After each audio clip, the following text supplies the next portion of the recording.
Hello, Nandita. Thank you for being here.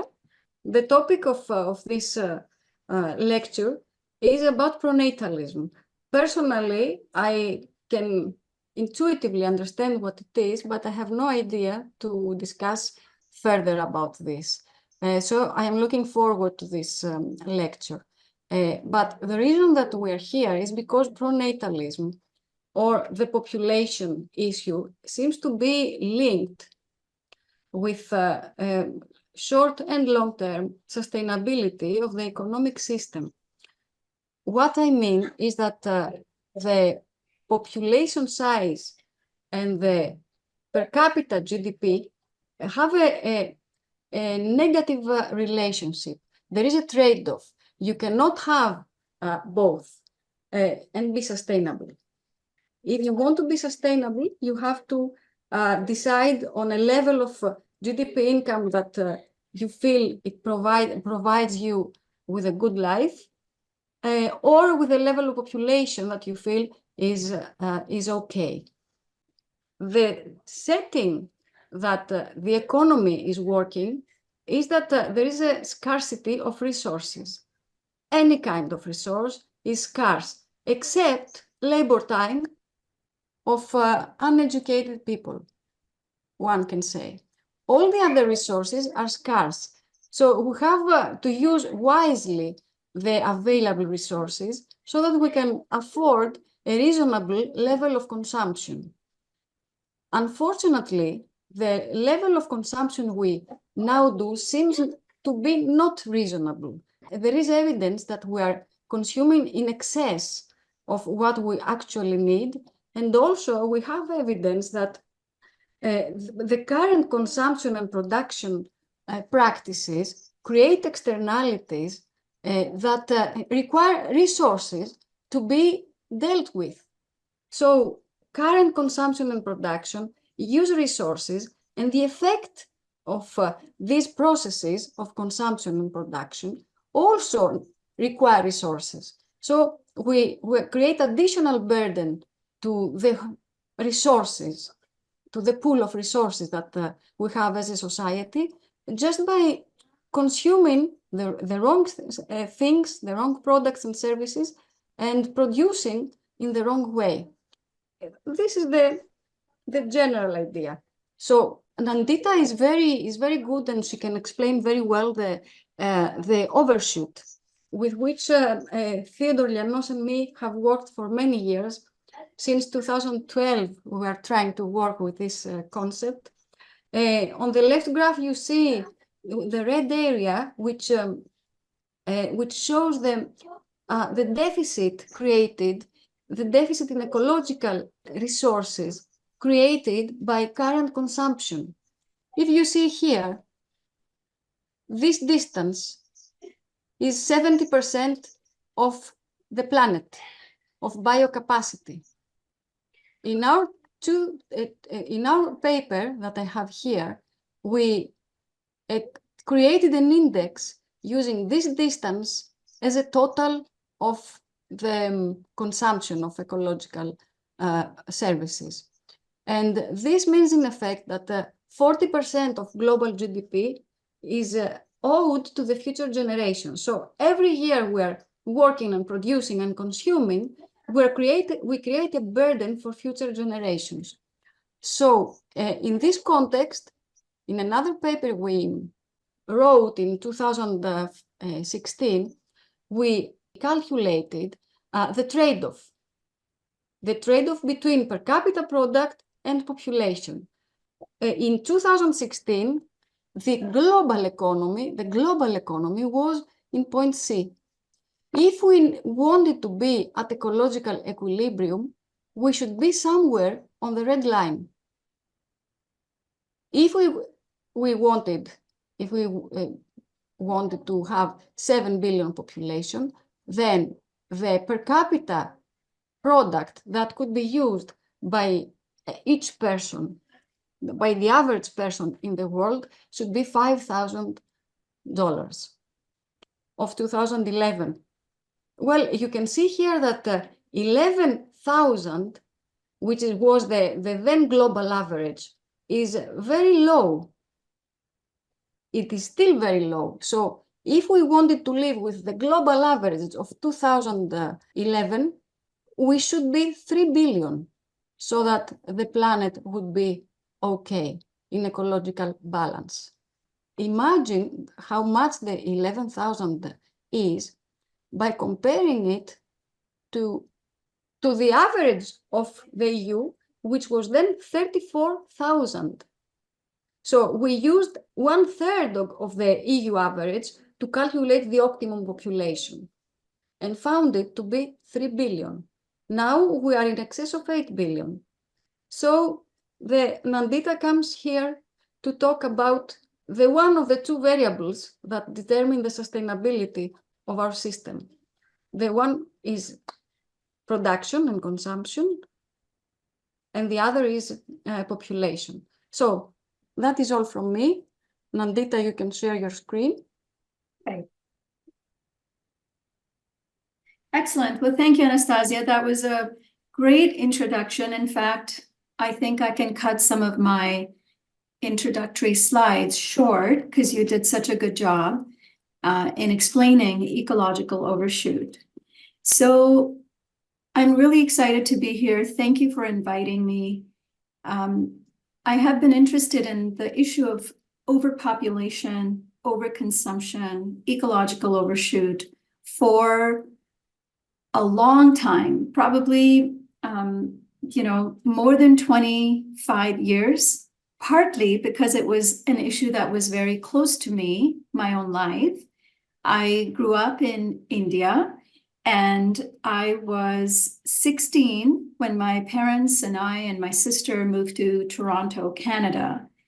And moving to a country that seemingly seemed so spacious and, so well governed really made me start thinking about population, because while I was living in India, it never occurred to me that the situation we were in, which is a highly densely populated country, a great degree of inequality between the rich and the poor, a great degree of gender inequality between men and women, and just moving to a different country allowed me to see the huge difference between my own country and my now country, Canada.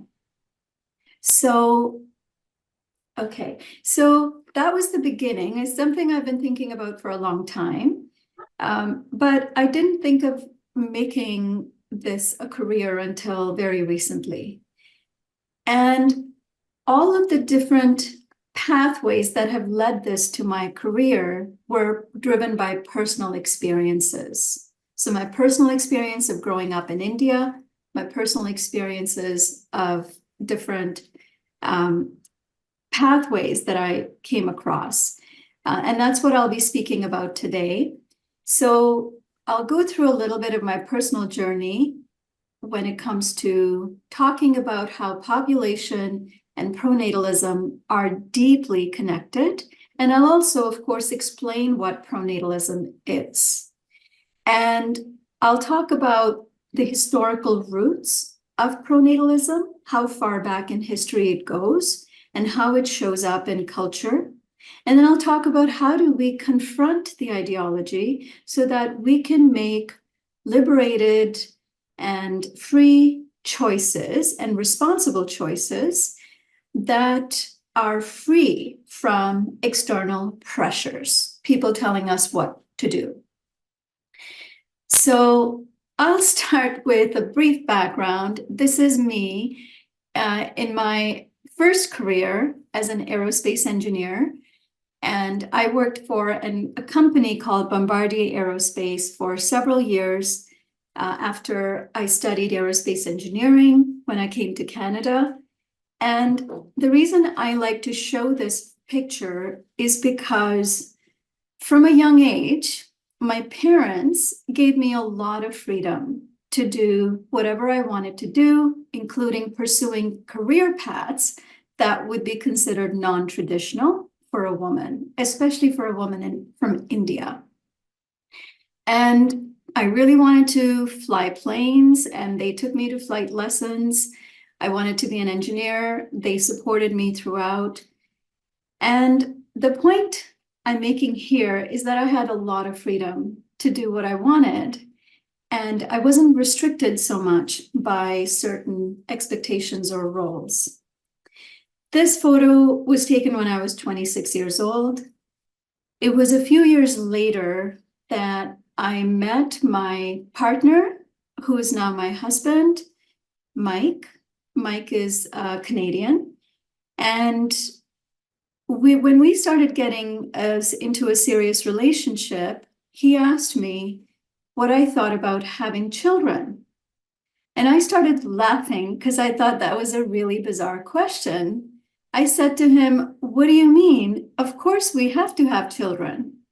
And he said, "Well, we can do whatever we want. Do you want to have children?" And I said, "What do you mean? Don't we have to have children? Isn't that a given?"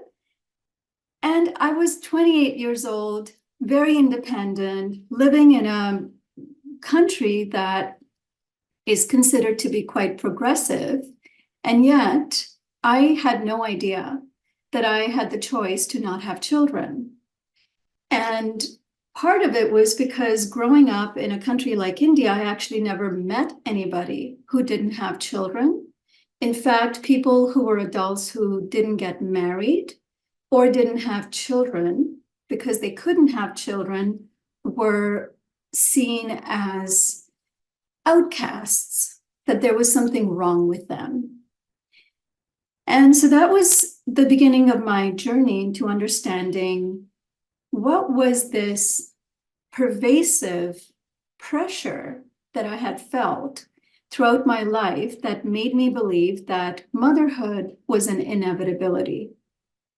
And how many people were like that who grew up believing the same thing because of cultural expectations. And for those who really wanted to become parents, how much choice were they given? How much information were they allowed to have to figure out when to have children, how many children to have, what are the emotional and physical and financial costs and environmental costs associated with having children? So that was the beginning of my journey, was about 15 years ago that I started questioning this pervasive pressure. My husband and I ended up deciding not to have children, but I am interested in exploring the pressures to have children or certain number of children that people experience. And that's what I'll be talking about today. And that's what actually brought me in the last 5-6 years into switching careers totally. So I went, soon after I met my partner, I left engineering. I went to become a high school teacher. I taught physics and math for about 10 years.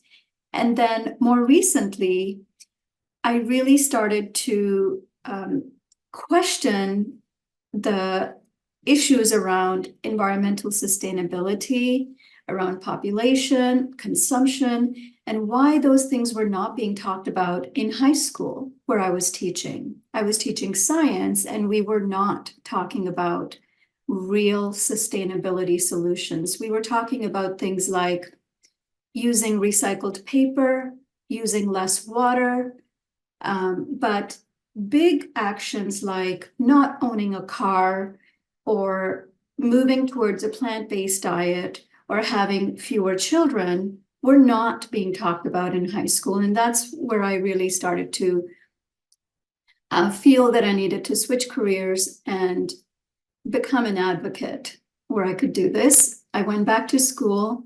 I did a graduate degree in humane education, where I studied the links between pronatalism, overpopulation, and another ideology called human supremacy. The way that humans think that we are more superior than any other species. And I became the executive director of an organization called Population Balance, and that is where I am now, We run a podcast. I do presentations like this throughout the world. We publish media articles, and I teach a graduate level course on this topic called Pronatalism and Overpopulation. So, talking about the historical roots and manifestations of pronatalism, which I will explain in a few minutes by definition what it is. So, for human beings have been around for 250 to 300,000 years. And for most of our history, we lived in groups of a dozen to 50 people as hunter-gatherers, and our population remained below 1 million for 99.9% of our history. And we were one of the millions of other species that were living in relative balance to the planet. We had several things happen over the last 10,000 years, specifically the agricultural revolution, that allowed us to start growing our population because we started to domesticate animals. And we became settlement societies rather than hunter-gathering societies.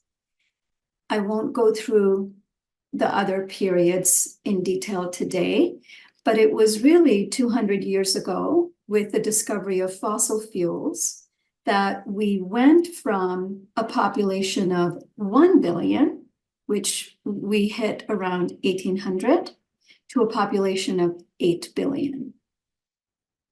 So this is a complete anomaly in human history, in the history of any species, that we have overshot by that much because of access to cheap and abundant energy. And we did that at the expense of ecological devastation, species extinction, taking over the carrying capacities of most other species and driving them off the face of the earth. But also we did that at our own peril as well, because our ecology is the foundation of our life. It's not something out there, it's the lifeblood of our own existence. So we have created the climate crisis, the ocean acidification crisis, all of which fall under the term ecological overshoot. And as Anastasia explained, ecological overshoot at this time is at 1.75, which means we're demanding 75% more than the planet can replenish annually. And as she also said, we are stealing all of those resources from future generations. In the last 200 years, as our population grew by a factor of 8, from 1 billion to 8 billion, our economy, and therefore our consumption, grew by a factor of 100. So that is extremely, extremely high compared to our entire history, where we were consuming very, very little. And the reason it's sometimes difficult to talk about population, which I'll also discuss, is because the consumption across the world has been distributed unequally. There are some really wealthy people and there are some really poor people. And as a result, we have to talk about both the population and the consumption in terms of scaling down the numbers and the consumption, but also distributing more equally the wealth and the resources, so we have social justice needs being met. Often people talk about, is it population, is it consumption? It's a false dichotomy, meaning it's the wrong question because it's both. We are the ones consuming. Some of us are consuming more, but everybody wants to be consuming more than what they have. Even the poorest of people wish to grow their level of consumption, and they should be allowed to. So the issue is both are problems and we need to address them. Talking about population, some people say, oh, it's not really an issue.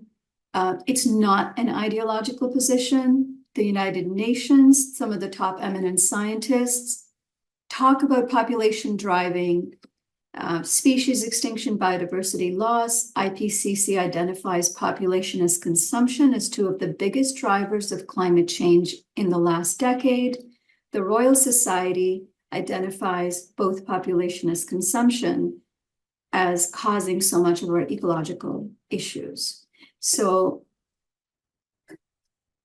it's a matter of how we talk about population that is based in rights-based ethics.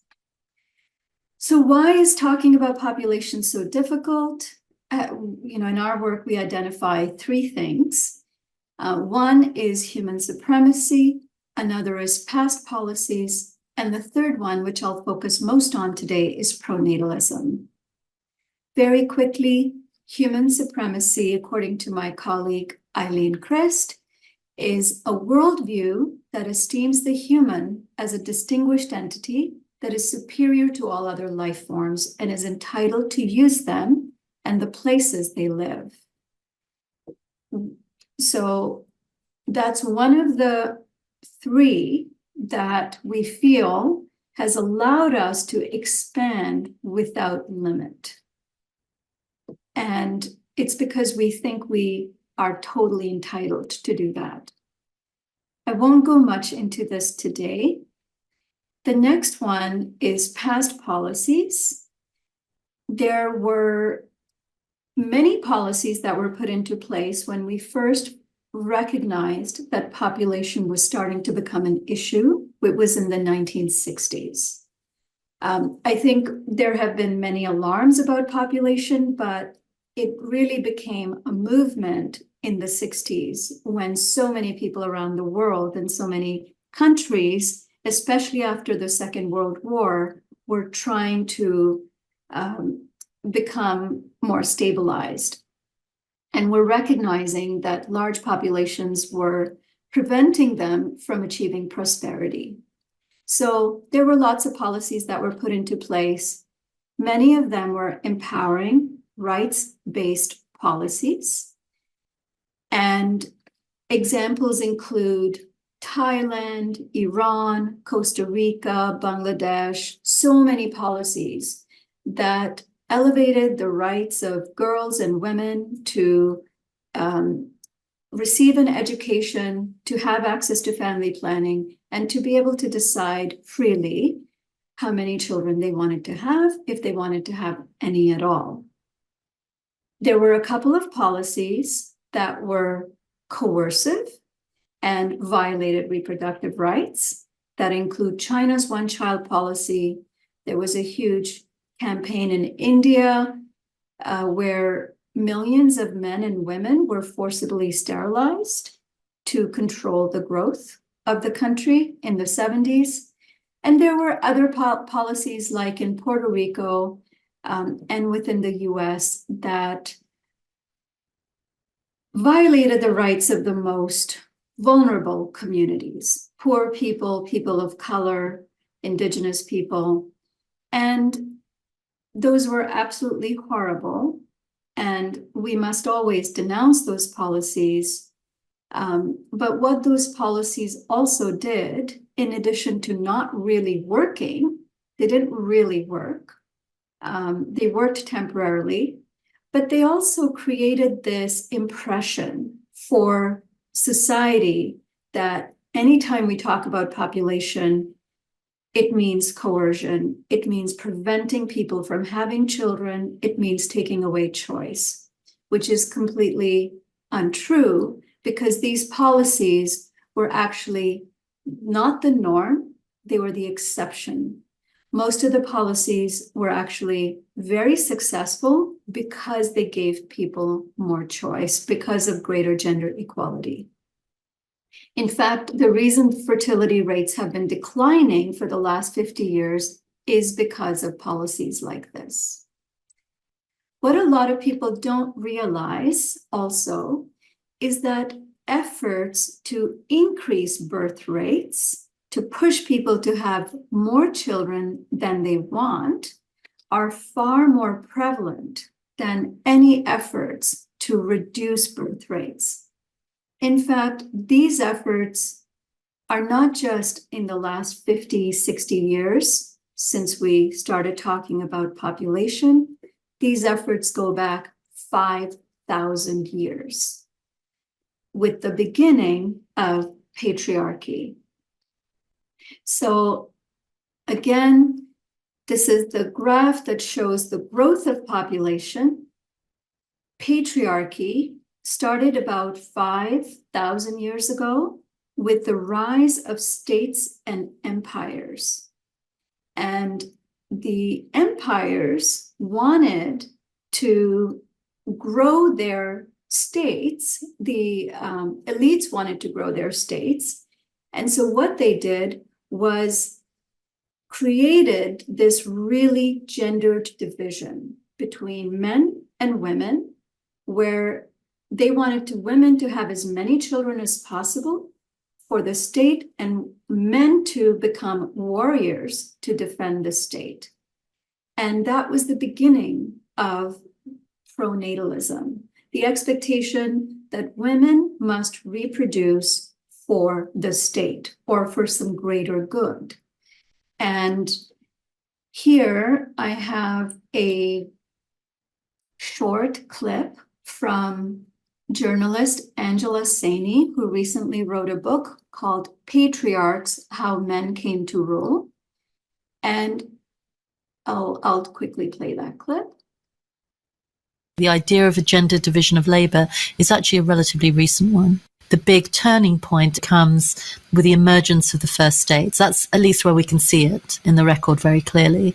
You can imagine in those very early states, what were the big concerns of the elites who were trying to form those states? Obviously, population must have been very high up that agenda, because if you're creating a society in which you need people to create a surplus for those at the top, in which you need people to be available to defend the state and die for it if necessary, then you need people. They are the number one valuable commodity right throughout history. So, of course, over these thousands of years, you see pressure fall on young women to have as many children as possible, which in hunter-gatherer societies, otherwise they do not do. And also pressure falls on young men to be available to defend the state. So that goes back 5,000 years and also brings me to my next topic, which is pronatalism.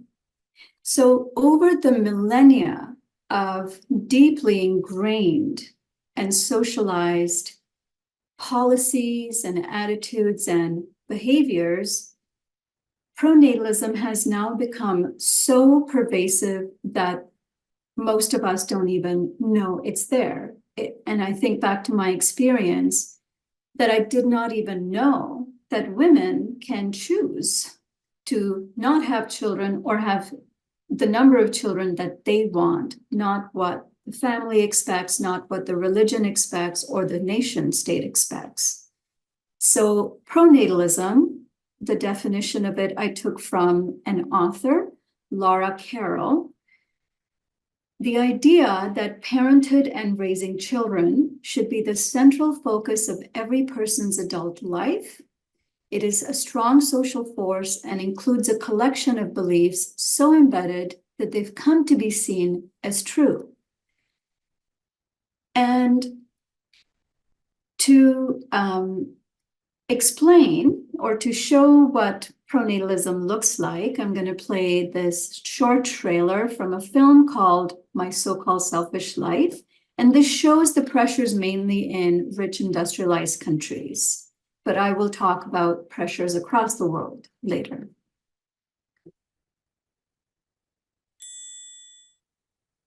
Nobody doesn't want kids.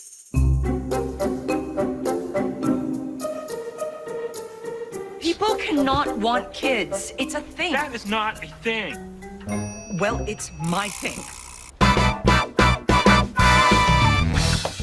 I've known since high school that I did not want to be a mother. At one point, you just declared that if I ever want to have grandchildren, don't look at me. I didn't really ever want kids, but I always assumed I would have them. I kept asking myself, is this gonna happen to me? Does it have to happen? What does it mean to live in a world where motherhood is our destiny? And what happens if we say no? Remember, your biological clock is ticking. I gotta have a baby. I gotta have a baby. I gotta have a baby. Do you have a biological clock? Not ticking within me, so the answer would have to be no. There's no biological reason for that to happen. You could list any number of honors and degrees, and somebody will still think that you're not fully accomplished if you haven't had a child. Motherhood has increased in value yet again. It's almost fetishized in our society. This is the real solution to climate change. Babies. Nations need childbirth. Babies are good for the economy. This is by design, this life. I'm not missing anything. I didn't forget to have kids. I'm just not interested. To have somebody tell you you don't know what's best for you is extremely condescending and insulting. Never question my African identity because I'm child-free. You can be an aunt or an uncle to your friends' children, and you'll be fine. In fact, you'll be great. Don't forget to take your pill. I won't.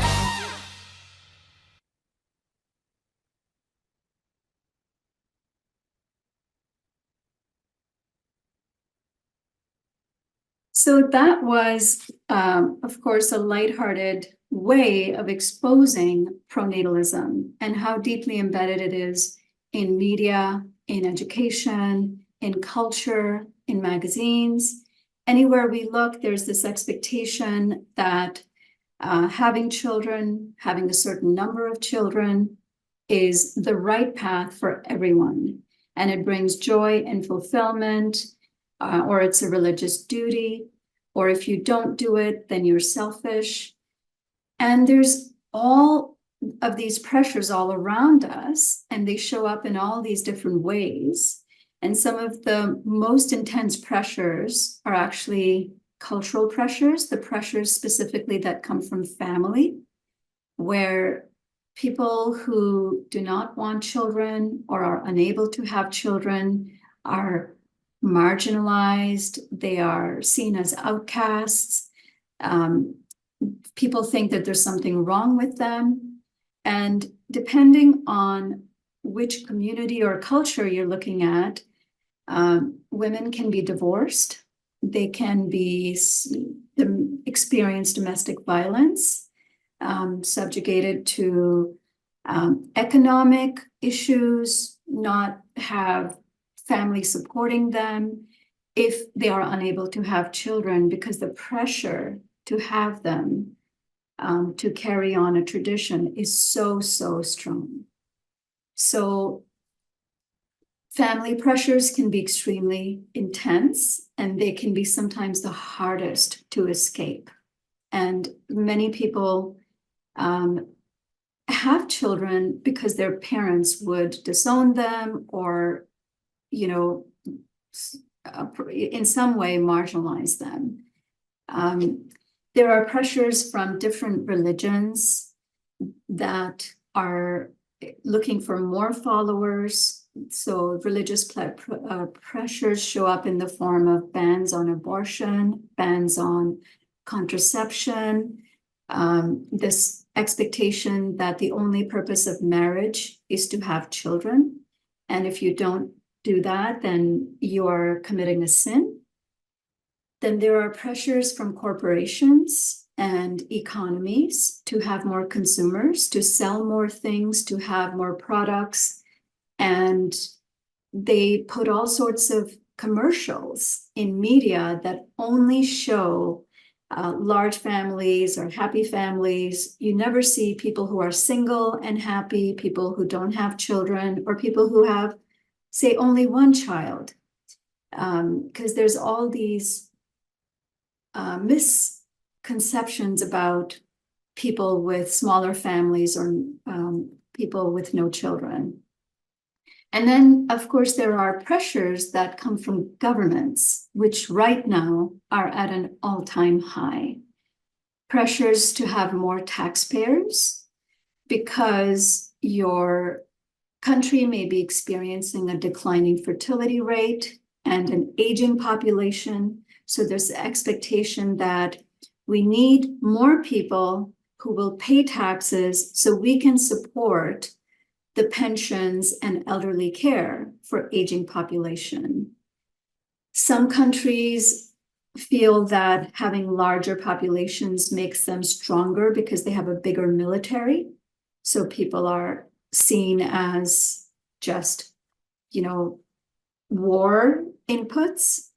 And then a lot of countries right now are also expressing ethnocentrism, where instead of welcoming refugees or migrants from different countries, they would close their borders and they would pressure people within their country and their ethnicity to have more children because of reasons of purity. They want to grow their own ethnicity or ethnic population. And that's happening all around the world too. So you can see that pronatalism is extremely harmful and very pervasive. In fact, it takes away real, authentic decision-making from people when you see these messages all around you. And of course, pronatalism itself is an ideology. It doesn't mean that challenging pronatalism is challenging procreation or having kids. When we're challenging the ideology, we're saying, what would happen in the absence of all of these pressures that people could decide for themselves freely and responsibly whether they wanted to become parents, when, if so, and how many children, and what were the costs of that decision? And that would be a truly liberated, authentic choice. You can see these are news headlines from different countries that show what kind of things governments are doing because fertility rates are declining, because there is more gender equality and people are making more authentic, liberated decisions for themselves, individuals and couples. Countries are canceling family planning programs because they want to push people to have children. They are giving lots of incentives, financial incentives, a medal, for example, for having 10 or more children in Russia. China has moved from one-child policy to now a two-child policy to now a three-child policy, where it's strongly encouraging and even coercing people to have children for a growing economy. And China is already the second most populous country. And basically, governments, for the most part, are blaming gender equality and feminism and women for not producing enough children for the state or the economy, which is really sad and pathetic that this kind of stuff can be said in media and by economists, and nobody challenges how awful it is to see people as inputs and to see children as commodities, not as, a decision that we make with love and compassion and excitement, but to see children as commodities and inputs for the economy. Interestingly, there is a Guardian episode done on Greece. You may have seen it. It's from a few years ago, but this episode talks about Greece experiencing fertility decline And the government has started to pay a lot of incentives for people to have lots of children. I'll play a minute from this clip just to give you an idea. So that's a 20-minute documentary series. They've covered different countries in Europe. And if you are interested, you can look it up. It's done by Guardian. But I just wanted to show you the kind of alarmism that's used. They talk about population decline as a bust, a collapse. It's a huge catastrophe that population is declining, as if we are going to go extinct. And yet, as you all know, our population is still growing by 80 million people per year, and is expected to continue to grow for another 50 to 60 years. We're projected to add another 2.5 billion more people to the planet this century. We're already at 8 billion in deep ecological overshoot, and we're still going to be adding another 2.5 billion. And here there are countries that are panicking that we are going to collapse as a society. So you have to see just how bizarre this kind of alarmism is when most people around the world still do not have decision-making power to decide whether or not to have children.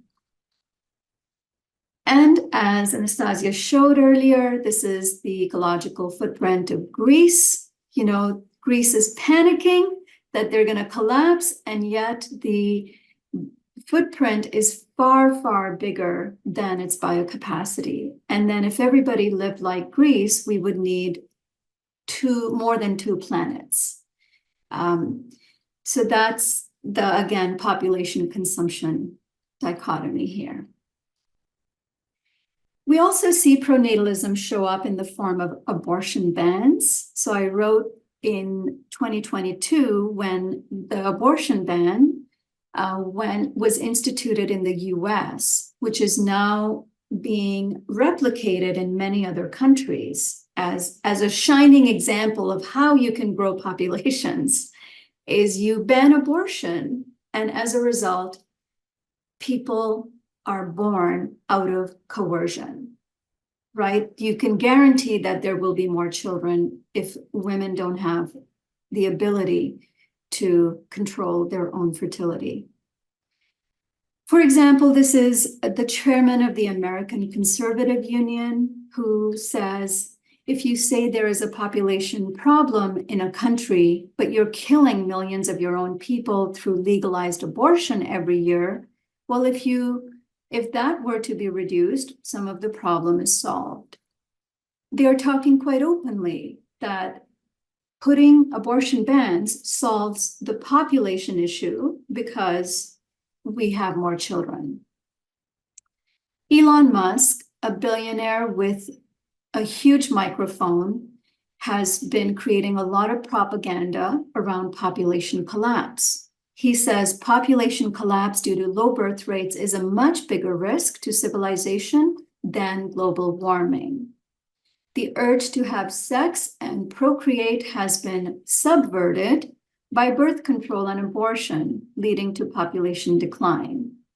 So people like that would like to take away people's agency to control their own fertility. They're blaming contraceptives and abortion on the issue of fertility decline. They're blaming gender equality on they're blaming fertility decline on gender equality. So I now have some quotes from different women who have studied pronatalism in their own countries. This one is from Amrita Nandi from India, my own country, where she talks about how pronatalism is especially disempowering for young girls because from a young age, they're groomed for marriage and motherhood, and can never even come to think of motherhood as choice. And this robs them of their ability to fully live out their authentic selves. And though this quote is from India, I think it applies to so many other countries as well, where there are more traditional values, and there is this expectation both on men and women to fulfill certain gender roles. And I think though pressures of pronatalism harm both men and women, boys and girls, I think just girls experience it a little bit more strongly because they're the ones, expected to reproduce. But even though some of the examples I use are around women, please know that pronatalism harms everyone in different ways. The expectation for men is also extremely strong to show that they are manly, to show that they are virile, that they can have lots of children, that they've passed down their own genes. That expectation is extremely strong in many cultures. Then there are misconceptions like the biological clock that has often showed up in the media, which here Martha Jimenez says the biological clock that some women here claim to hear ticking is really a social clock reminding them that whatever else may be going on in their lives, motherhood is their destiny, the road to social acceptance and integration. There is no real biological clock in our bodies that tells us that we want to have children. There is our entire bodies a ticking biological clock because it's aging. All our cells are aging. And of course, our fertility does decline over time, both for males and females.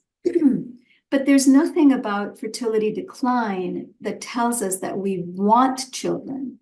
It's more that the capacity to have children declines with age. And then pronatalism harms parents. So this is from Susan Douglas, who did an analysis of the images of motherhood that are shown in media. And she looked at 30 years of media images and commercials and shows that depict mothers as somehow perfect. They're able to do it all. They're able to be career women. They're able to be perfect moms. They're able to be perfect wives. And that is so harmful because it undermines the burdens that parenthood places on people, on the couple, but especially on mothers, the double burden of rearing children, but also taking care of their own aspirations. And society doesn't support a lot of mothers' aspirations in that way. It's still very much gendered in that way. The other one is an interesting one, is we often talk about postpartum depression, which is a real thing that many parents, many mothers experience. But this is a slightly complex concept where this sociologist Pam Riga says the expansion of medical control over women's bodies in the childbearing years beyond the physical to include the emotional and psychological aspects as well results in standardized maternal behaviors and emotions that tighten the boundaries of motherhood. And what she means here is it's extremely common for mothers, especially after they've given birth, to experience physical and emotional setback because of a brand new life, so many hormonal changes, and then of course the physical changes to the body from childbirth, which is extremely painful and taxing for the body. But what she's talking about here is that by medicalizing it, by saying this is the expectation that all mothers, new mothers, will experience this, and that they will only experience it for this much time, and then it'll go away, and then things will be beautiful and perfect. So she's talking mainly about the boundaries that mothers are given to experience ambivalence or sadness after that. Some mothers don't experience it for very long, and some others experience it forever. For them, it never goes away. But by calling it something medical, it pushes women to become a little more, I think, to fulfill a certain expectation that if they feel anything beyond the given amount of time, that there's something wrong with them. Orna Donath is an Israeli sociologist who talks about the concept of motherhood regret. She interviewed mothers and fathers, but she said that there were so many mothers that came forward that her entire book was then focused on mainly mothers. And she said, even though ambivalence is a feeling that may accompany each and every one of our human relationships, there is only one answer society tolerates from mothers to the question of motherhood. And that is, I love it. It's the most beautiful thing. And the idea that there are some mothers who regret having children, not regret their children, they love their children, but they regret becoming mothers, is never allowed to be spoken. There's this pressure to just say it's the most wonderful thing that's happened. And I think fathers experience it too. And I'll show you this short video from her that explains.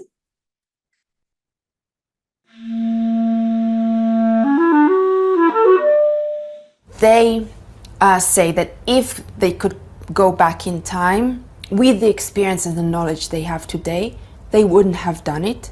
It was a mistake from their point of view. The reasons the mothers related to are the heavy burden of responsibility that accompanies motherhood, loss of time, loss of feeling of the previous self before becoming mothers, this certain kind of relationship that someone depends on them that is unbearable to them. We regret everything. The list is so long. The only reason that we are mesmerized and surprised by the fact that there are women who regret motherhood is because motherhood was pushed beyond the human experience to a kind of a kingdom, which is unhuman. And this is why, one of the reasons why so many women are collapsing. We are being told that there is only one way that any woman, because she is a woman, should follow, and that is motherhood. And our imagination is being occupied by this only allegedly one road. And we don't even want to talk about the possibilities that women might regret it. We don't want to talk about the possibilities that women may not be mothers and will not regret it. We just talk about this one road that is divided to two. Women who will not be mothers will surely regret. Mothers never regret. And in this book, I'm trying to sketch a more complex roadmaps of flesh and blood lives of women. We exist. And so the other one, and this is another interesting one to talk about, is the fertility, medicalizing infertility. So here, Anne Bell, who is another sociologist who studies pronatalism, she studies medical pronatalism. She says medicalizing infertility, especially through the development of reproductive technologies, has redefined and further entrenched the ideology of motherhood within society. To be clear, using reproductive technologies to address infertility is not an issue if that is what people wish to do. I think what is important to recognize here is what has become of the fertility industry. The fertility industry around the world has become a multi-billion-dollar industry that rests on this notion that if you cannot have children, due to fertility issues, there's something wrong with you, you are incomplete, and that we can help you become complete. Instead of allowing people to just explore authentically what it means to not be able to have children and to realize for oneself, are there other ways in which I can find fulfillment? Are there other routes through which I can become a parent?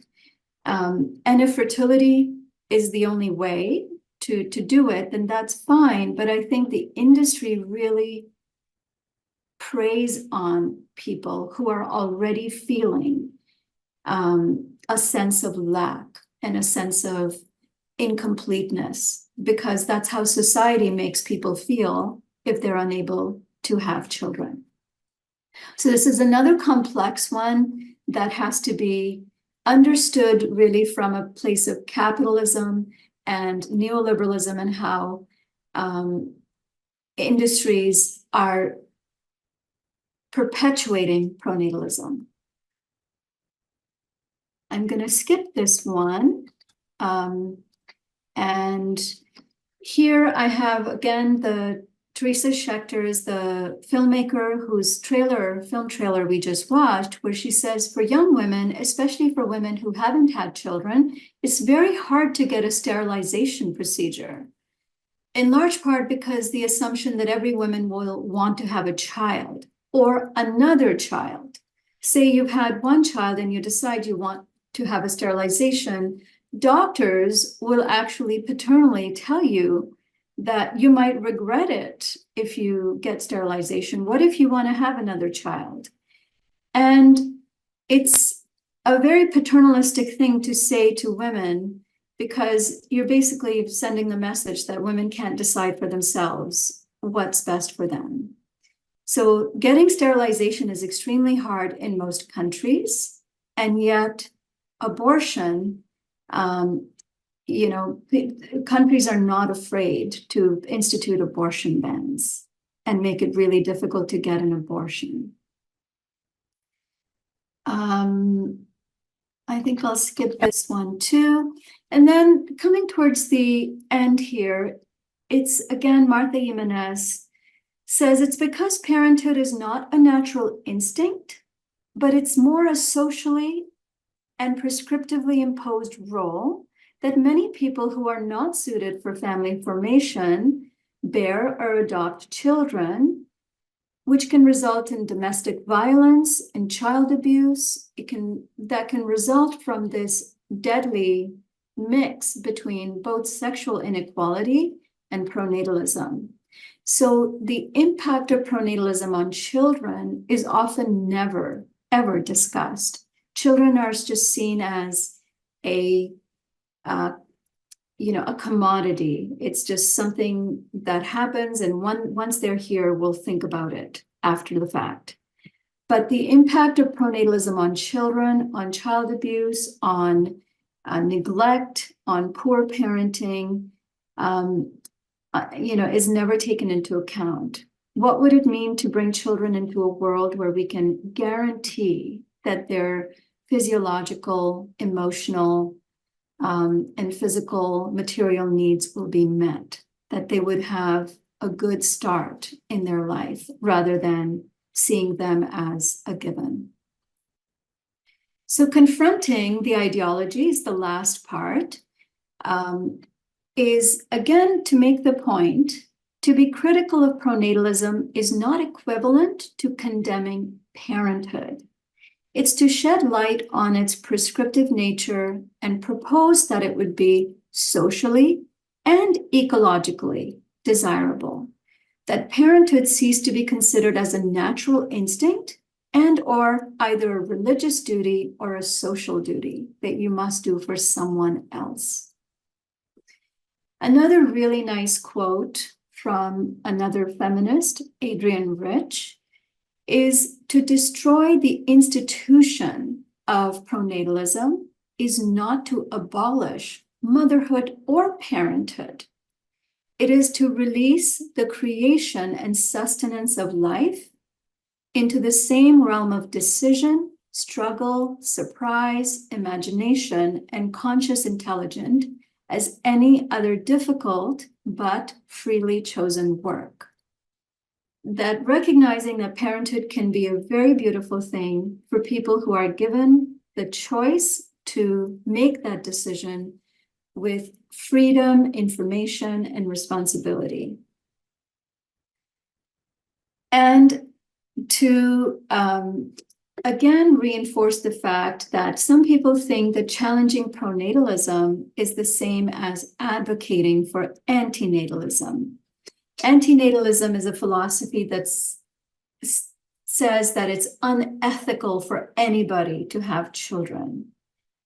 To me, both pronatalism and antinatalism take away autonomy from people. One shames you for not having children or the right number of children. The other shames you for having children.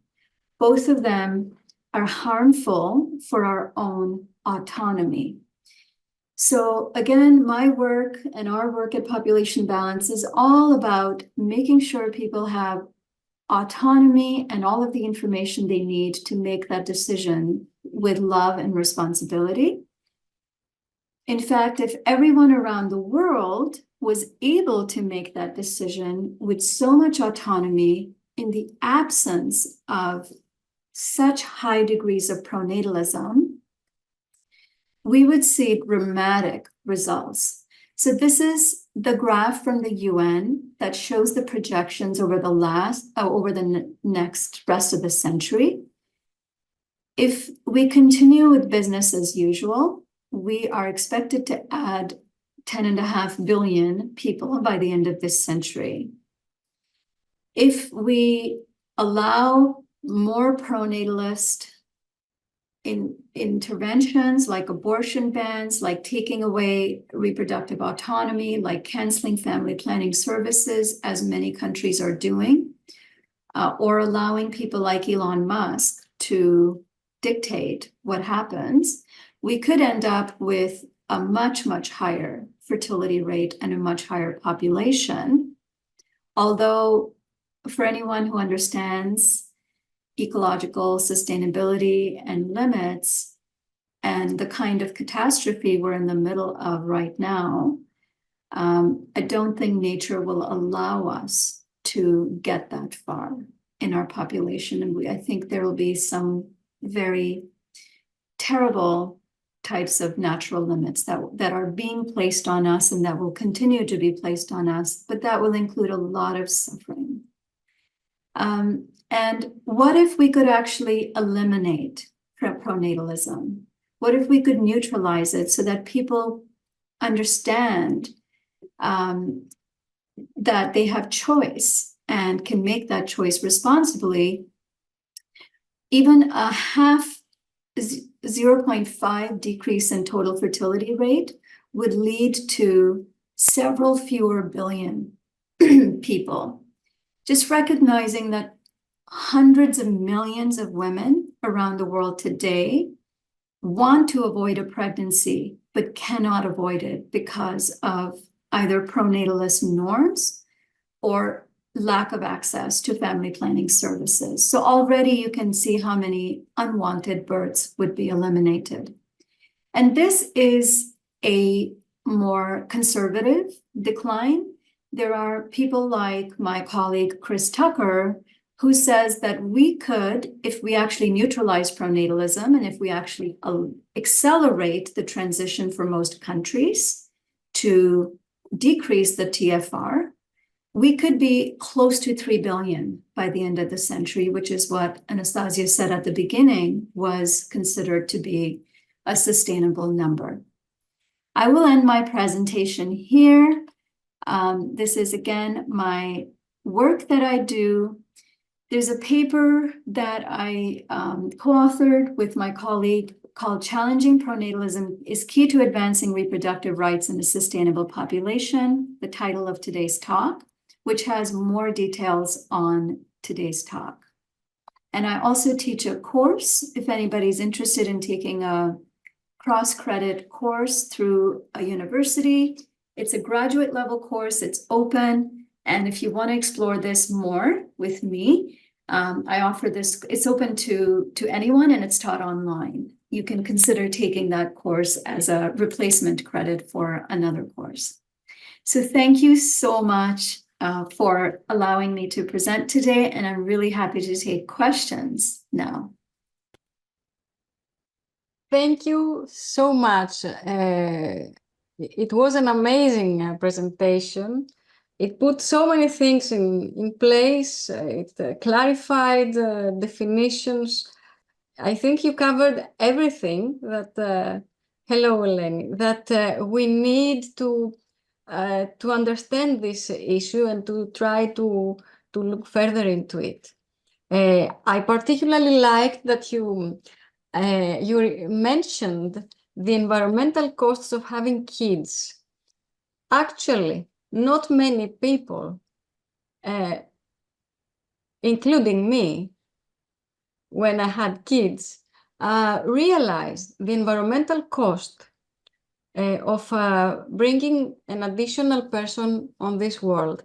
And this is how your idea, your insights, your presentation is linked to the sustainability issue. It is a decision that has tremendous implications on the sustainability of the system. And it's unfortunate that a lot of these decisions are taken without being out of free will, as you explained. Yes. It's somebody else's will. It is not free choice. It is yes. a choice. So I remember when I was researching the topic of unwanted pregnancies, almost half of the pregnancies are unwanted. Who wants to be an unwanted kid? I mean, yes. Who wants to be born by chance? And anyway, I would like to give the stage to Eleni and Thomas and anyone who would like to have to put up a question. I just want to remind everybody, because you mentioned Elon Musk and Japan, that has a population decline. Some months ago, I think in October, a paper of ours was published about countries which have experienced population decline, not a decline in the population rate, yes. increase rate, a decline in the absolute number of the size of the population. And what we found is that these countries have increased their per capita GDP and they live better. Yes. It is exactly. Exactly. And Japan is such a good example, because Japan, the way it's being portrayed in the media is that Japan is going to go extinct. People are going to disappear and the country is going to collapse. Meanwhile, most people don't realize that Japan's population is, I think, 6 times over, or 4 to 5 times over its carrying capacity.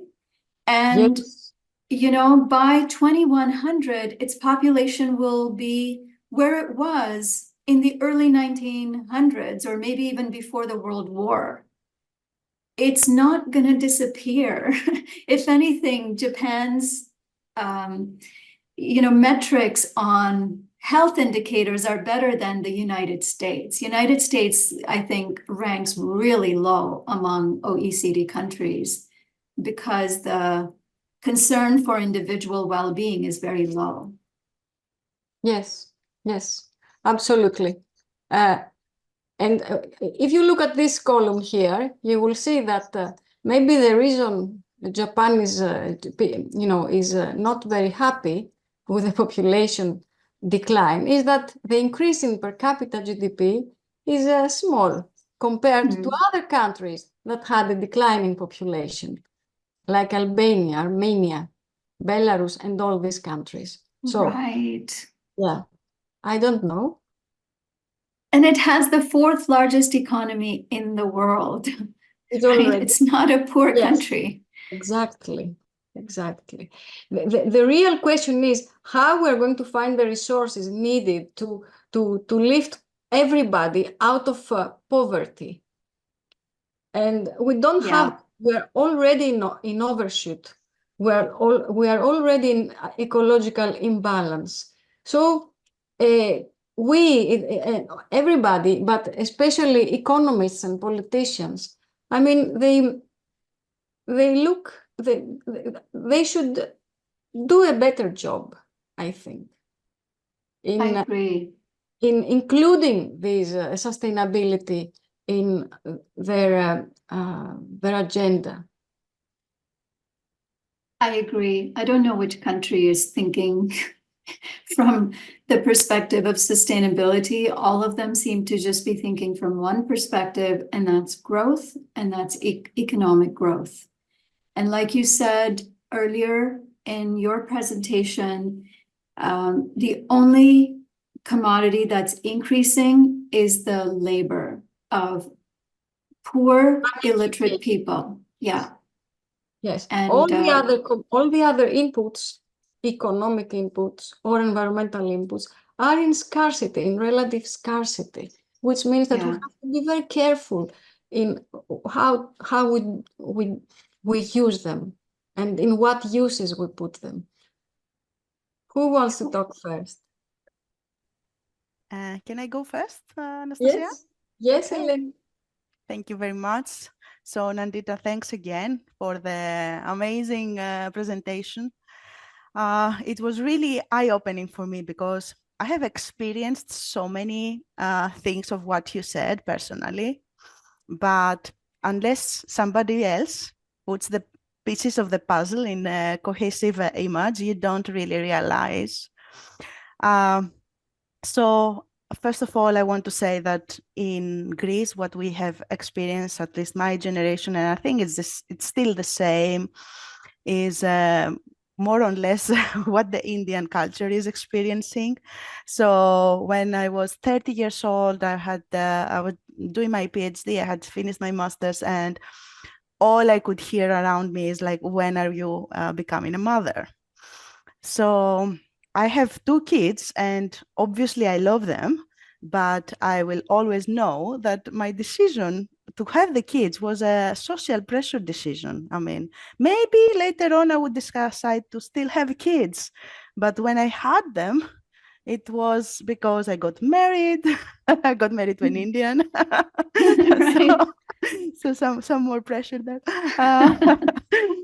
So what I want to point out is that we don't really realize how this pronatalistic discussion comes from the higher governmental, the politicians. So like in Greece, we have so many scientific authorities, let's say, that continues are talking about, oh, women don't get late to get kids. Like, so it's, of course, you hear that in the parliament, right? You hear that you have to produce more citizens to support your country. And if you don't, you are a failure to your country. And all these things that you'd so nicely put in a bigger picture. One more thing I want to point out is that the first time I heard the term medical pronatalism. And when you were talking about that, I had this flash of when I was 22 or 23, I had gynae health problem, like a health issue. And all the doctors were like, oh, you have to fix that because how will you have kids? And I was like 22, 23, you know? Yeah. So when I decided to have kids when I was 30, it was because of this medical pronatalism. Like, oh, you should never wait more. Don't wait till your 40s, you know? Yeah. So unfortunately, and with Anastasia, we are dreaming to have a postdoc where we want to train health professionals on sustainability topics. I aim to talk about pollution mostly, but environmental health. But now I realized, Anastasia, that health professionals should get more discussion on this, like the medical pronatalism is so apparent in at least in Greek society. Yeah. And they believe they are serving. Yes, exactly. They They believe think they are doing a good thing. I mean, they live in the same environment that we live. They are products of this environment. Exactly.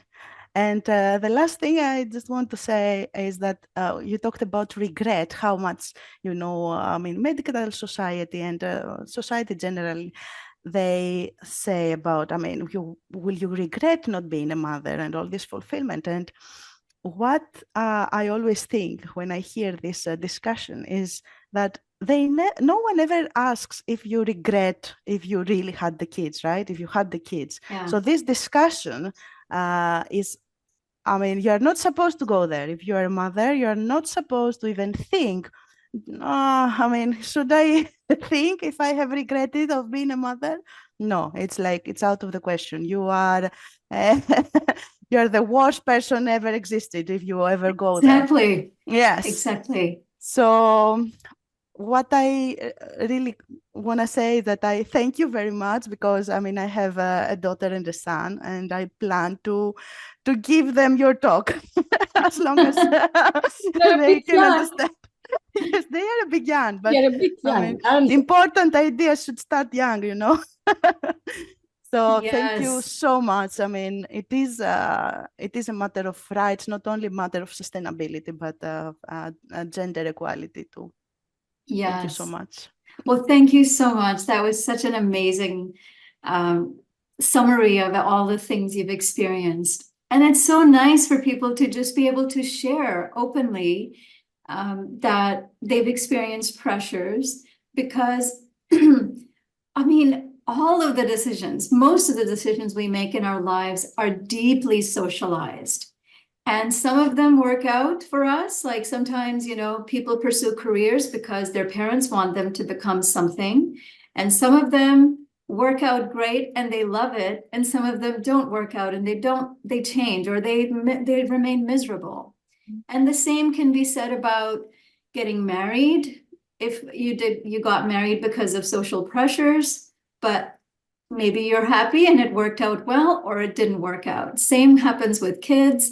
Some people love it and some people don't. And I think the helpful analysis here is, what if in all of those major life decisions where it's really difficult to change course, like spending years and years doing a PhD because your parents want you to be a doctor, that's not a great reason to do it if you hate it. And that's 8 years of your life that you can't get back. It would be good for something like that to have the liberty to just make decisions, make informed decisions. And I think the same goes for finding a life partner. In India, it's very common to have arranged marriages. And I was, again, very lucky to be able to choose my own partner. But I know so many people who get married to a certain person because their parents want that. And some people, it works out great, and some people are miserable. And the same goes for people who have children. So I think smaller decisions that can be reversed, it's not a big deal, but something like as big as these things, we should be allowed to live our lives on our own terms, right? We only get one life. We should not be living it for our parents, our religion, our state. Of course, we can have autonomy, but then the piece about remembering that we also owe our planet some of our decision-making, responsibility. Thank you both. Anybody else who would like to join this discussion? Thomas? I know Thomas for years. I met him in a conference in Salonika in 2009. I was pregnant then, not 9, 12. 2012. I was pregnant, and This was my first trip following my first pregnancy. First time I left home. Yeah. Wow. Congratulations, and I think that it was very interesting. Just Thank two you. points. The first is about population, but not in terms of numbers, but in terms of composition. Yes. How does it come to the equation? For instance, have some projections that what will change is not only the number of persons, but also the composition of the population. Yes. And I think that even the very same number of persons with different composition might have a different impact. Is this true or not? For instance, does the composition, the population matters? For instance, Yes. So you mean the age composition? The age distribution of the population. When I'm referring to the composition of the population, I'm going to the age composition. And so, even if we keep the very same number of people, there might be an impact due to the populational aging or any other age composition change. And this is something that we have to see if there is a link and what is the impact of this link. And composition of the population differs across counties, of course. For instance, two counties may have the very same population, but the age distribution would be different. So the impact due to the composition, because this entails another question that population aging might have an impact per se, no matter what happens to the numbers due to the population. And we have to see the sign of the impact. Is it negative? Is it positive? We don't know why. So we don't know how. The second question is about an issue that is longevity. How does it come to the equation? Yes. Okay, so far we have just focused on new births. Yeah. But at the same time, you have an equal effect. For me, even if it's not equal, for me it is equal in terms of to see what happens to the other end of the let's say lifespan, which is we observe an increasing life expectancy. Now we are in an area of in an era of longevity, and so the question is this good or bad for the purpose of our discussion? And and because we do efforts to have this outcome, and I think that we do efforts in our minds because we think about it as a positive or desirable outcome. Are there something wrong with it or not? And for me, it's more. We came to the earth, but okay, we don't have more rights than the coming generations. For me, this is the basis of the discussion. These are the 2 points. Congratulations. That's great. Again. Thank you so much. And those are really great questions and observations too. On the first one, on the age distribution composition, you're right, it does matter what kind of impact. I think both economic and ecological impact that the population will have. A population that has largely like a pyramid where it's mostly older people at the top and it's, inverse pyramid. Ecologically, that population is less damaging than the opposite ecologically, I think, because older people, especially after they retire, are not engaging in kind of the treadmill of being part of the economy. So I think there's a colleague of mine, Vegard Skarbak, who's a demographer, who wrote a book called Decline and Prosper. And he talks about why an aging population is actually both better economically, but also ecologically, because, and it depends on which country you're talking about too, because a country like Japan, a 75-year-old in Japan might be a lot more healthy compared to a 45-year-old in Papua New Guinea or like even in India, right?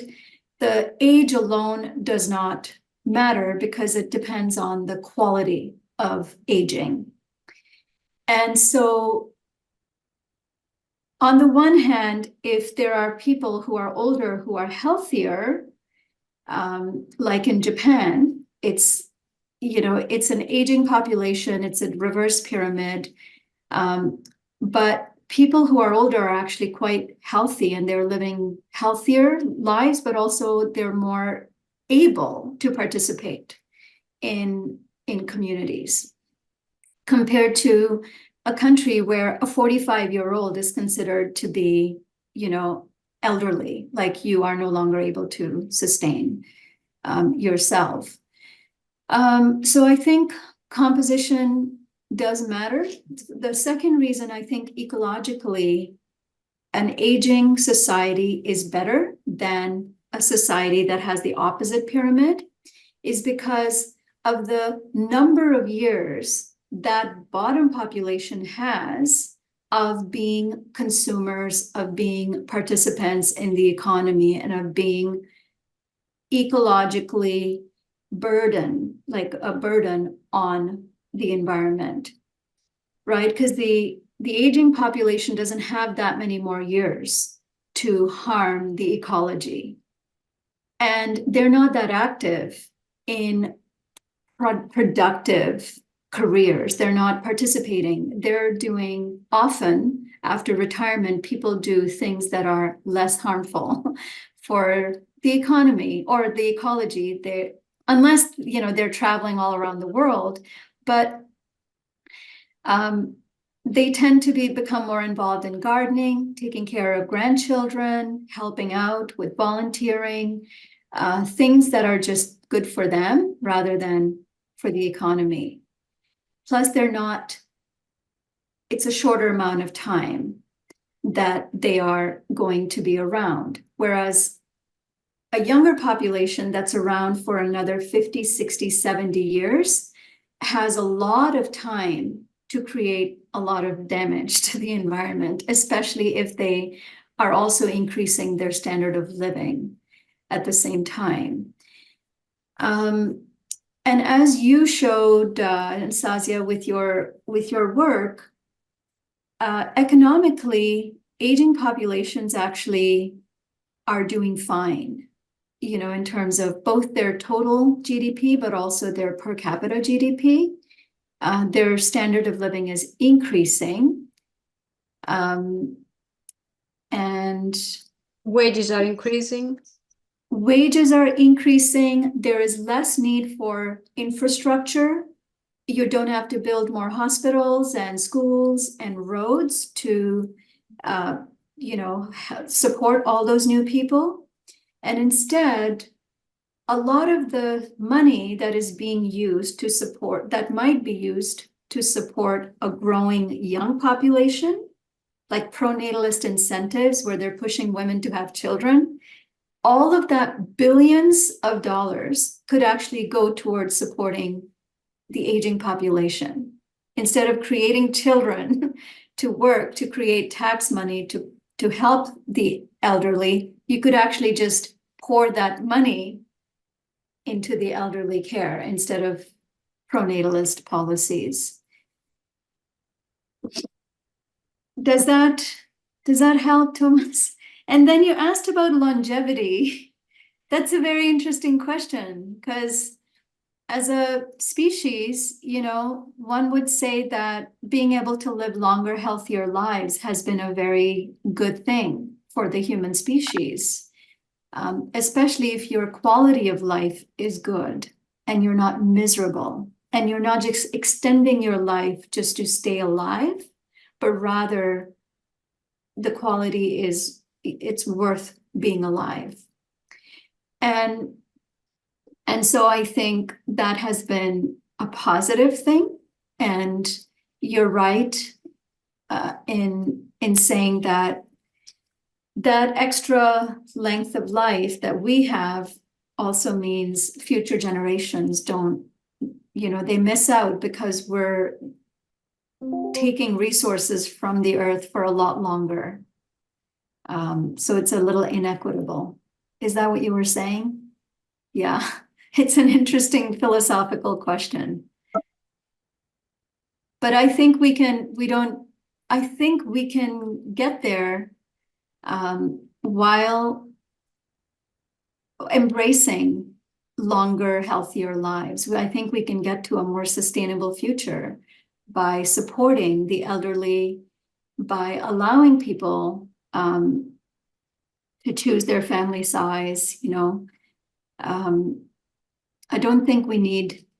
The other thing I want to say, is that pyramid, the inverted pyramid, is a temporary issue that we have, because the reason we have such a large population at the top of the elderly, it's from the 40s and the 50s, right? The baby boomer generation. And that generation, which was a huge population, it was a temporary boom, is going to pass away in the next 10, 20 years. And that after that, I feel like the pyramid is going to turn slowly into a rectangle where fewer people are having fewer children, and it'll be pretty balanced between the young and the elderly. Juliana. Yeah, hi. I'm sorry I don't turn on my camera because I'm not feeling well. Okay, it's fine.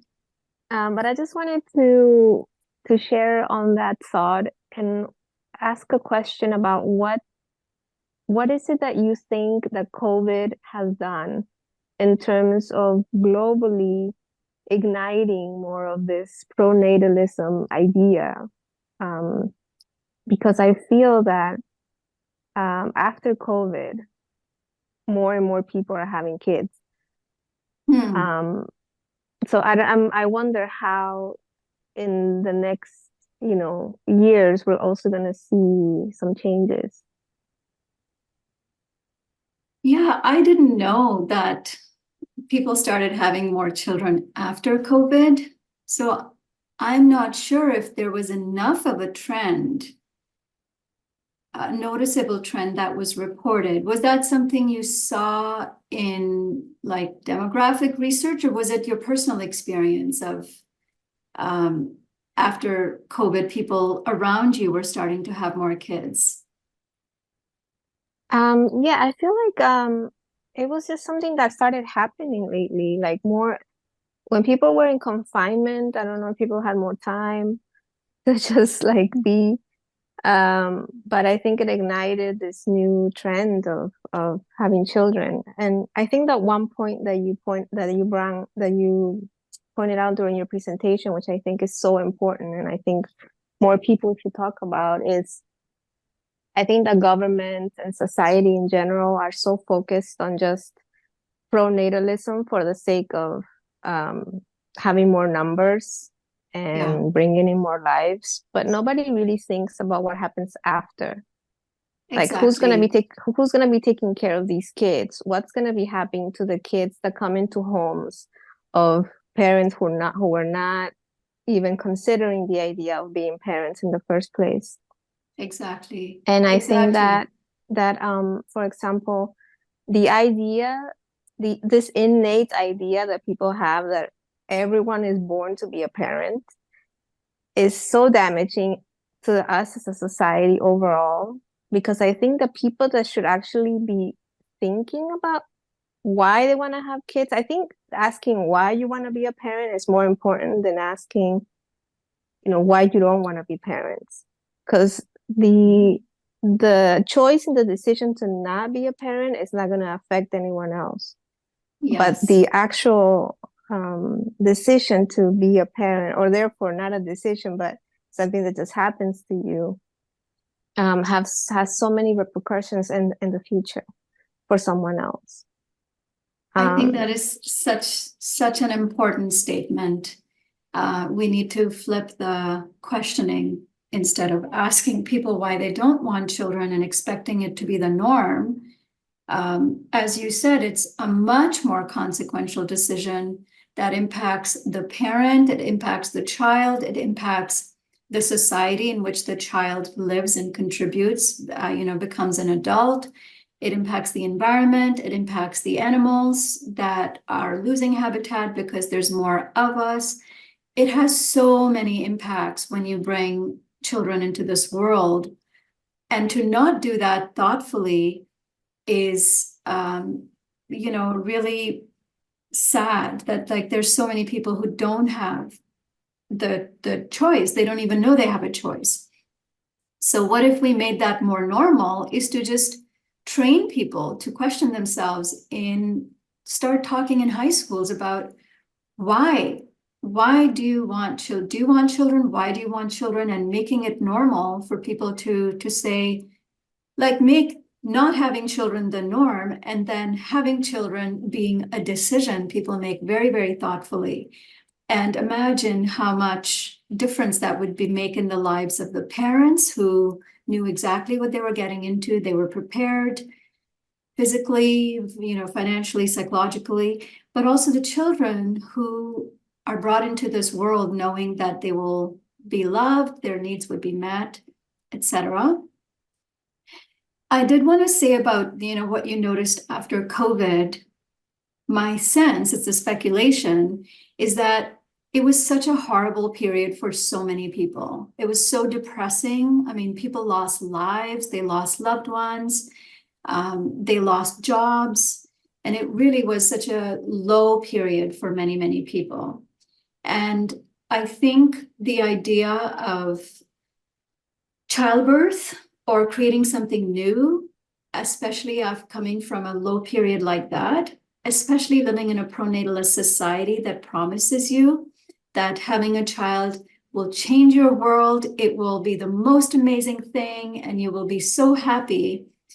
I feel like some people do it as a way to find that joy that society promises them. And I wonder if that's what happened, that people were just so depressed, they wanted to do something really amazing, like starting a family with a biological child. Just a guess.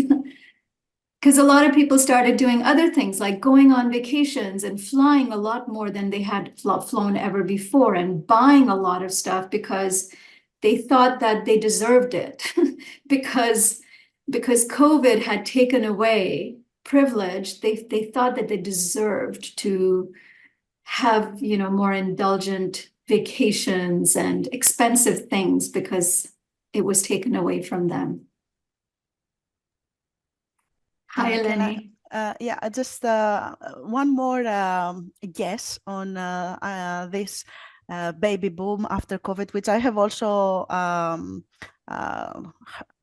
read. I have not searched about the literature if it is really valid or just a speculation, but I have seen that during COVID era we had a very big increase of sexual violence and domestic violence in many countries of the world. So I wouldn't be surprised if this baby boom of after COVID would be the effect of a very big increase of sexual violence against women. Mm-hmm. Yeah. Yes. Great point. Thanos? Thanos. Yeah, hello. Can I be heard? Hello, Thanos. Hello. First of all, Ms. Nandita, thank you. Thank you from the bottom of my heart, because I had a lot of curiosity when it came to understanding these concepts in a deeper level. As Ms. Anastasia surely understands by now, I have two very specific questions I need to ask.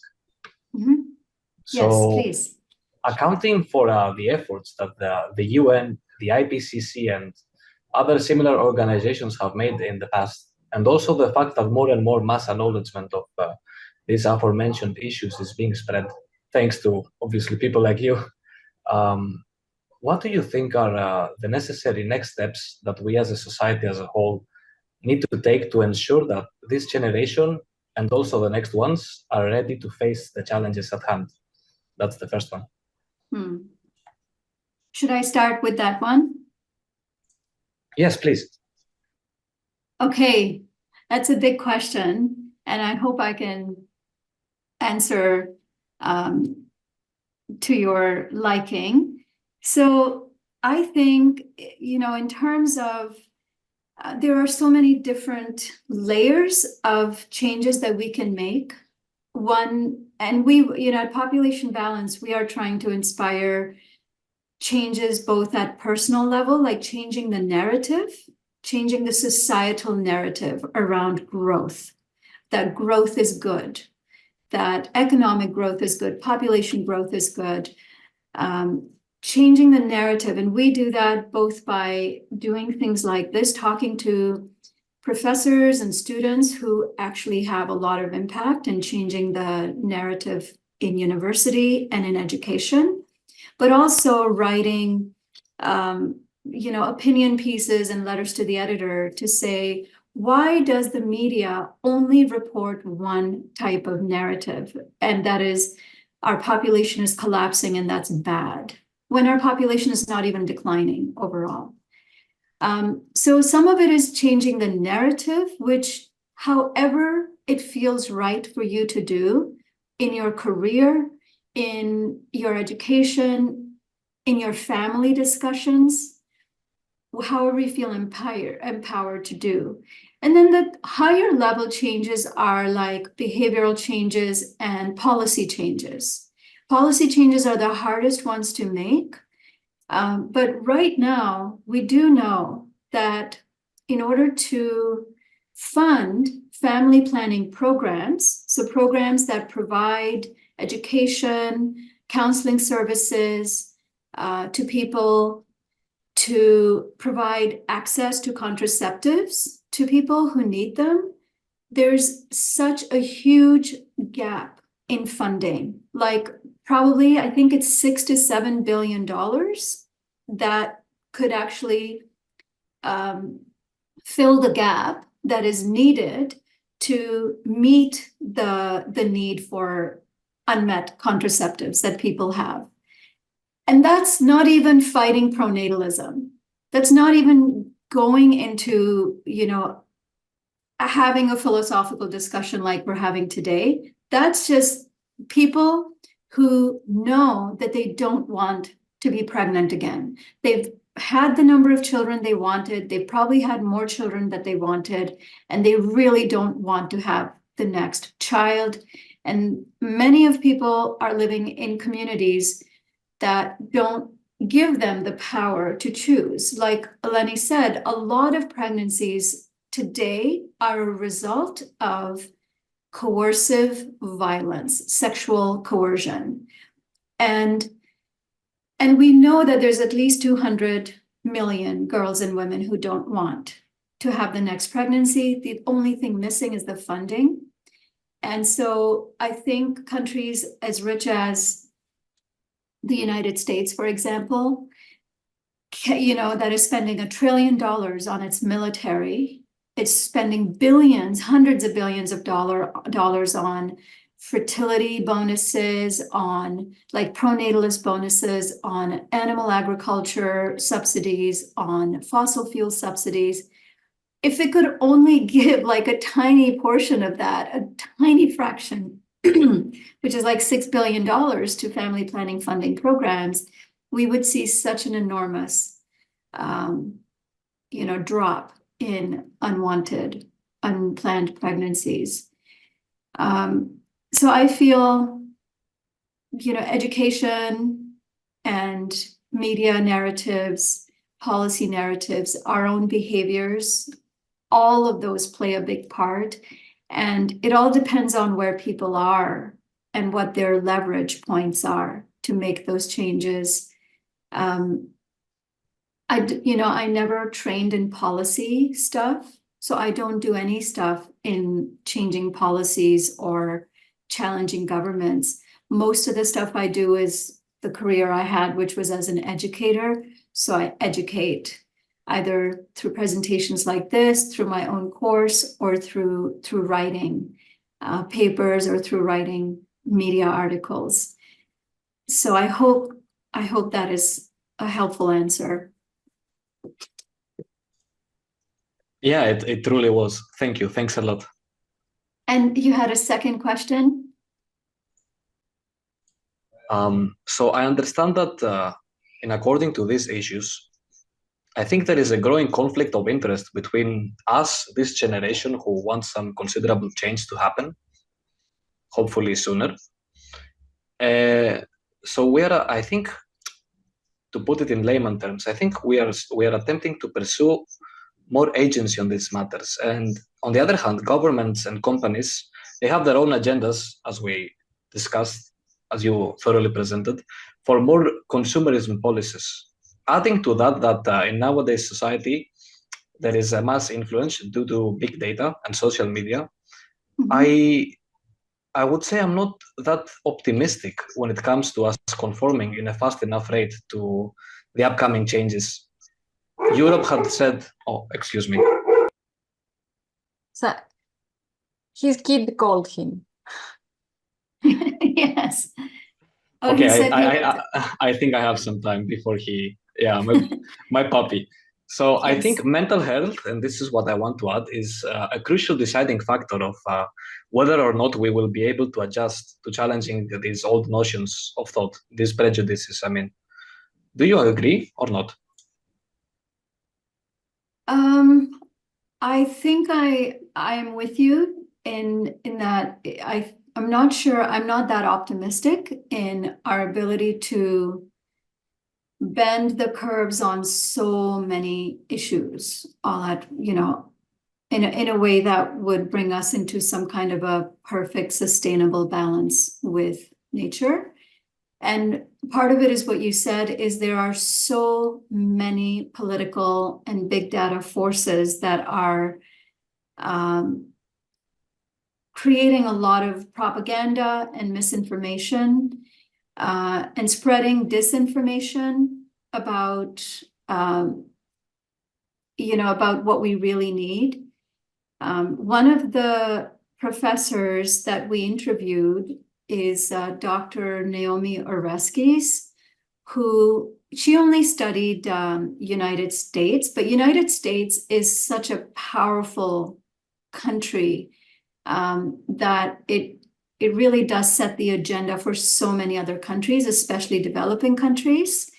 We interviewed her, and she talked about how market fundamentalism, the idea that markets can just perform on their own and there should be no government regulation, it should be all free market.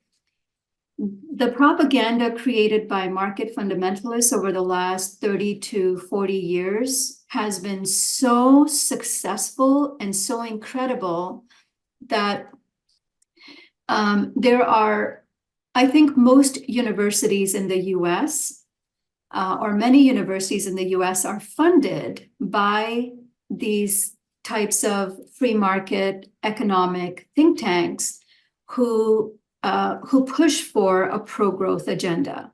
So we are training our students in economics, in economic thought, that tells them that the only right way to think about it is still in the neoclassical pro-growth economic agenda.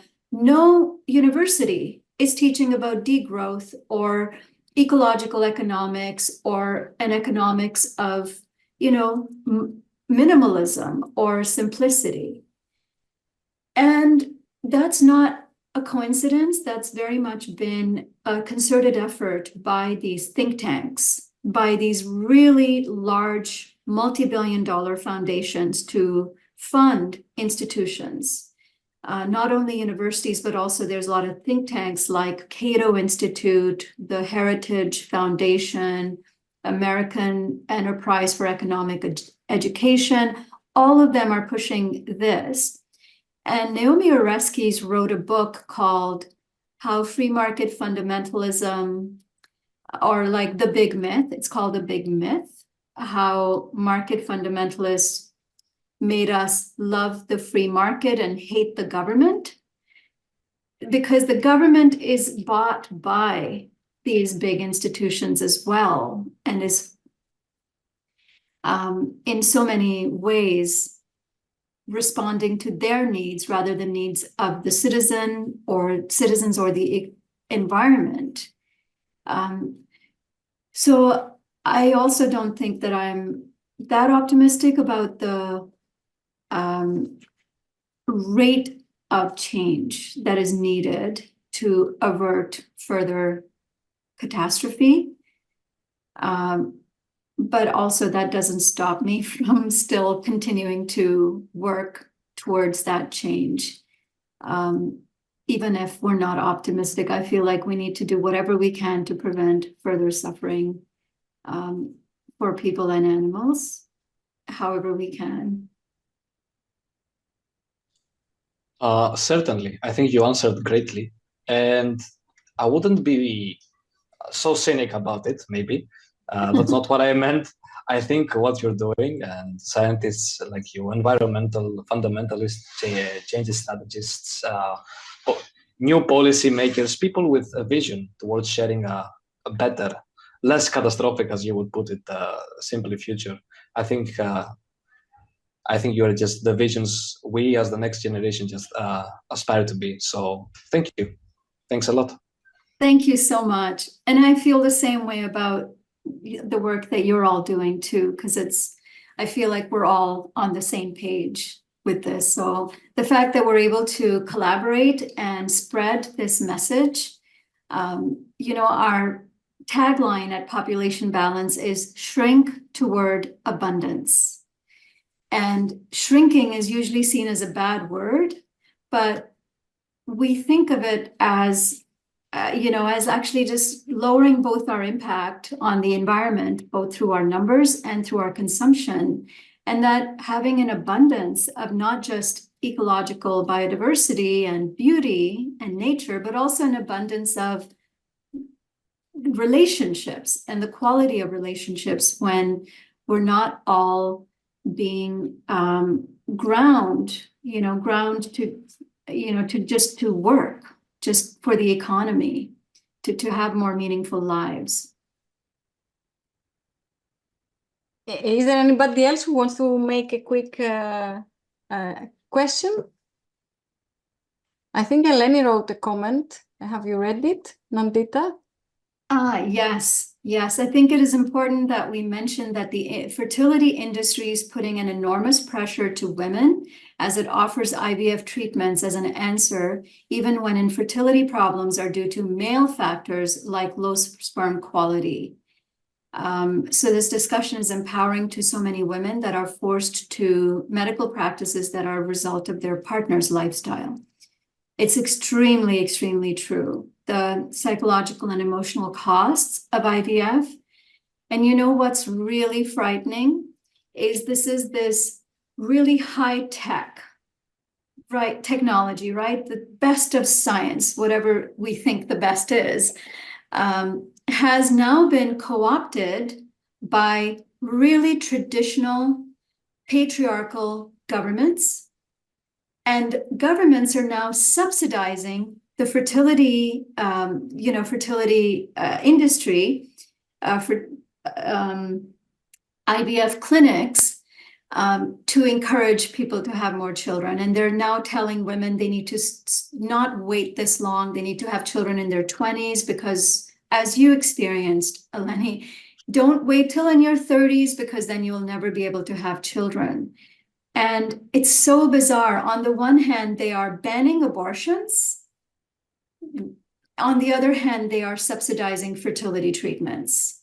There's only one clear goal here, which is to increase birth rates. It's not to increase gender equality. It's not to make things easier for people who can't have children, because you would do so many other things as a government if you really cared about gender equality, not just fertility treatments, right? You'd give equal wages, you would make it easier for women and men to raise children in a more equal way, it wouldn't just be about fertility. So to me, that's very depressing that so many progressive people don't see the harm of the fertility industry and how governments have like totally co-opted it for their own agendas. I like how this discussion is linked, clicks very well with the initial discussion on scarcity. Remember that the only non-scarce resource is cheap labor. So if we follow the thought about who is going to gain from cheap labor, when you have an abundant, cheap, unskilled workforce, you pay less. Apart from what Nandita said about consumption, increasing consumption. So I like it how it can be combined in this graph. Yes. Pronatalism, in fact, feeds, an economy's path towards having even more cheap labor. If we understood that reducing our numbers in general will increase our value in the market, then it would be easier to decide more freely and more consciously about children. And if you allow me, Anastasia, one thing that Nandita earlier said about whether by promoting having these many kids or so many kids, whether we give the kids the opportunity they deserve, the rights that they have in a well life, like out of poverty life, etc. There is, I think, in the book of Yuval Noah Harari, one of my favorite writers, in one of his books, he says that if we move to a future where not so many people choose to have kids, then we may start treating the mothers who choose to have kids as they deserve, and me and Anastasia, we have many times talked because we are both academics having 2 kids, and we had our kids while having our PhDs and trying to build an academic. Not me. Yeah. I had them 10 years after my PhD. Okay. Well, while trying to build an academic This was the career, most difficult thing that you did. While trying to build their career, and sometimes when I must like, what did you do? I mean, why have you not published through the last 7 years? I'm like, yeah, I had 2 kids, Yes.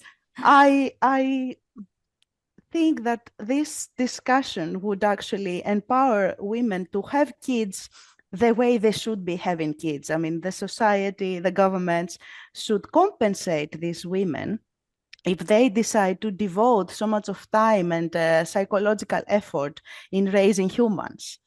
So yeah, I mean, even for the ones who have actually take this decision, it would be so much better if this discussion was out there prominent. Totally. I think exposing pronatalism is important for parents and non-parents. It's just as important for parents, because then they can become empowered parents who knew exactly what they were doing, and then they go into it with passion and love and knowing that there's work involved, but not surprised or not disappointed. So yes, I think pronatalism harms everyone, and that's why exposing it is so important for everybody. Yeah. I like it that we have in nutrition, we have Marion Nestle who tells you to ask yourself, who decides what you eat? And Nandita says, who decides whether you have kids? It's very very nice. We have 2 such questions. Who decides this? Exactly. Exactly. And just like what we eat is driven by culture and tradition, having kids is driven by the same things. And industry interests. And industry interest. Totally. Totally. The same. It's the same here. The idea, especially like eating meat. So eating meat and having kids, I make the comparison in my course all the time. It's seen as, you know, have you read Melanie Joy book? Yeah. The four ends. It's natural, it's nice, it's necessary, and it's normal. It goes with having kids and eating meat. Because that's what we hear everywhere, right? So, Yeah. Yeah. Okay, it is so enjoyable to, you know, to be here and to be listening. This is a small party that we had here. Yes. Indeed. A lecture party. I loved it. Thank you for allowing me to be part of it. I have so many new friends now. Yes, and I think we are going to talk about this. I was Thomas, what Thomas said. I wonder whether the Footprint Network has data on the impact, on the ecological impact by age group. I don't think they have, but it would be interesting to see what they have, if they have something on this. And one question more about longevity that Thomas asked earlier. I have a big a question mark on how will artificial intelligence and all this new revolution affect the longevity? So yeah, I would really love to see more data on that, like, because I have heard that there are new models predicting that soon our life expectancy will be up to 120 years, right? Right, Thomas? Without pills, So, without medical care.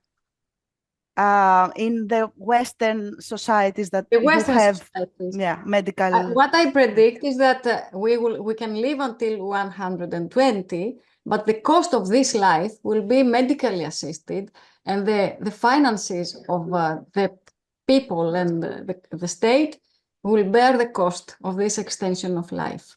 But this is just what I say out of the top of my mind. But this happens in the US, I think, that the life expectancy, it's not, it's big, okay, but since a very young age, like 50, this life expectancy is supported by the medical system. It is not pure life expectancy. Right. So it is not without a cost. And that would be very interesting to find out whether there is something important there. Yes, yes.